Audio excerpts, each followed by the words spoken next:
Lillian loved to dance, so everywhere there was a place to dance, Lillian would go to dance. Okay.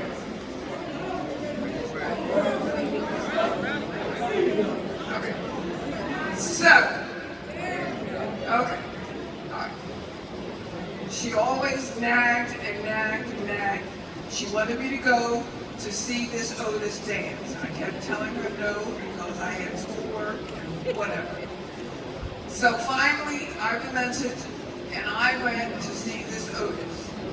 We went to a club called the Cosmo, and we were there most of the night. Finally, towards the end of the night, Otis made his grand entrance. He came in, he made his rounds to all the tables. He finally got to our table. And Lillian knew him, so he naturally spoke to Lillian. And I disliked him instantly. I thought he was a show-off. So we didn't get along at all. 2 weeks later, Lillian and I were at a wedding reception. And guess who comes strolling in?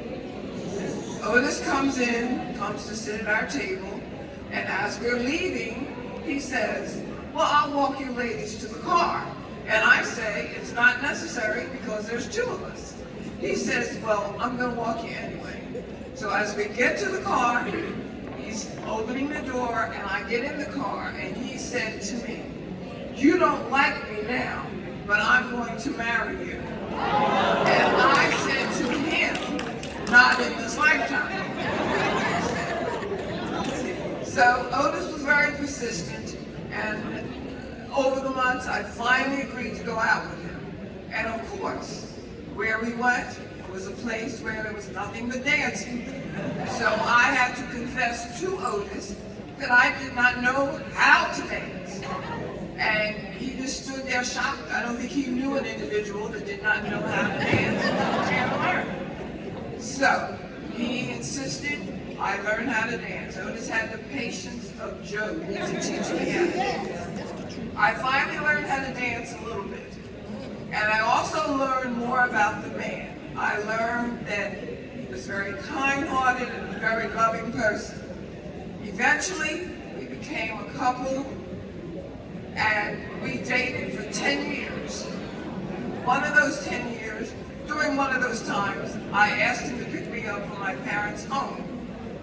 I grew up on a farm, cows, pigs, chickens. Otis came and was in total shock. He told everyone, you know, she lived on a farm, man. I got a farm girl. And I said, why are you telling people this? He said, because I couldn't believe that I crossed the bridge and went to a farm. I said, okay. And anyhow, and so as we continued to date, we got engaged, we got married.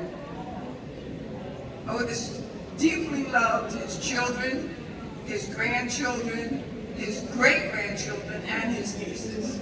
He always encouraged them to continue with their education and to get all the education you can get, because that way you can get all the money you can get. And later on through the years, Otis would always say to me, babe, when I die, don't cry for me, because I lived a good life. So, I love you, and I miss you.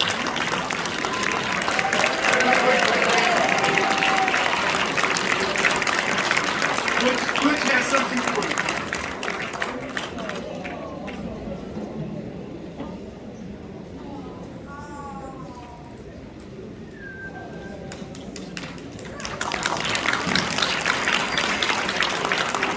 Beautiful flowers for a beautiful lady.